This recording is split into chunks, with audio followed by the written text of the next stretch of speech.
మా అక్క గారి మందిరం యొక్క ముఖ ద్వారం దగ్గరికి వచ్చాము.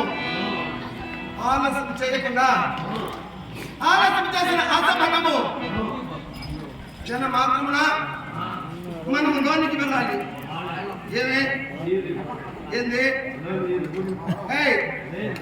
ఆ లోను కాదు,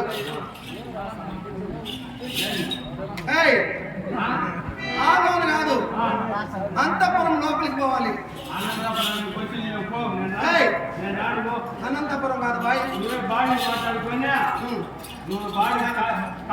మాట్లాడుకో బాగా మా అక్క కాదు.